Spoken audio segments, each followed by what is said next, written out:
নমস্কাৰ। অংগনবাদী কৰ্মীৰ কামৰ এটা গুৰুত্বপূৰ্ণ অংশ হৈছে গৰ্ভৱতী আৰু স্তনপান কৰাই থকা মহিলাৰ ঘৰলৈ গৈ তেওঁলোকৰ স্বাস্থ্য আৰু অন্যান্য বিষয়ক তথ্য দিয়া। আজি আমি গৃহ পৰিদৰ্শন ফৰ্মে আপোনাৰ এই কাৰ্য কেনেদৰে সহজ কৰি তোলে তাৰ বিষয়ে জানিম। এইখন ছবিৰে আপুনি গৃহ পৰিদৰ্শন ফৰ্মখন চিনাক্ত কৰিব পাৰে, য'ত এগৰাকী অংগনবাদী কৰ্মীয়ে গৰ্ভৱতী মহিলাক লগ পায়। এই ছবিত টিপিলে স্ক্ৰীনত এখন তালিকা ওলাব। এই তালিকাত আপোনাৰ অঞ্চলত থকা সেই সময়ৰ গৰ্ভৱতী মহিলাসকলৰ নাম থাকিব।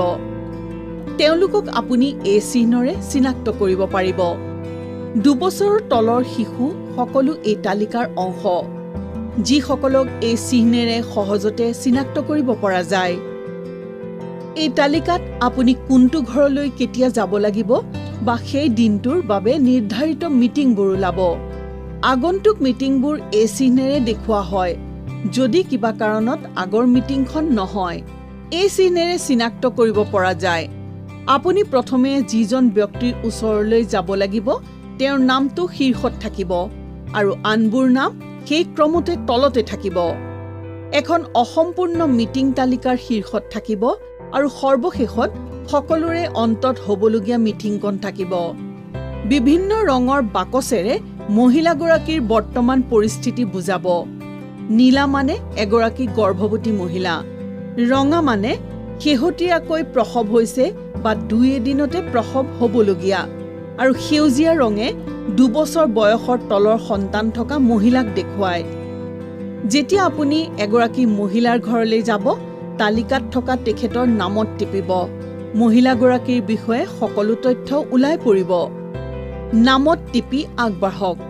তেতিয়া আপোনাৰ স্ক্ৰীনত মহিলাগৰাকীৰ অৱস্থা মতে এখন ফৰ্ম ওলাব। জন্মগত প্ৰস্তুতি, প্ৰসৱ, পৰৱৰ্তী শুশ্ৰূষা, সম্পূৰ্ণ স্তনপান বা পৰিপূৰক আহাৰত থাকিব। যেতিয়া আপুনি ফৰ্মখনত টিপিব, সংশ্লিষ্ট প্ৰশ্নবোৰ এটা এটাকৈ ওলাব। মহিলাগৰাকীৰ নাম বিচাৰি লৈহে প্ৰতিটো উত্তৰ লিখিব। উত্তৰটো নিশ্চিত কৰাৰ পাছতহে আগলৈ যাব। উদাহৰণস্বৰূপে, বাইদেৱে মহিলাগৰাকীক প্ৰশ্ন কৰাৰ পাছত ফৰ্মখন পূৰণ কৰিছে। যেতিয়া ফৰ্মখন সঠিককৈ পূৰণ কৰা হ'ব, স্ক্ৰীনত এটা নীলা ৰঙৰ ৰাইট টিক মাৰ্ক দেখা পাব। কাৰ্ডালত টিপক আৰু আগলৈ যাওক আৰু ফৰ্মখন ছেভ কৰক। যদি এই ফৰ্মৰ বিষয়ে আৰু কিবা জানিবলৈ বিচাৰে, আপোনাৰ ছুপাৰভাইজাৰক সুধিবলৈ সংকোচ নকৰিব। ধন্যবাদ।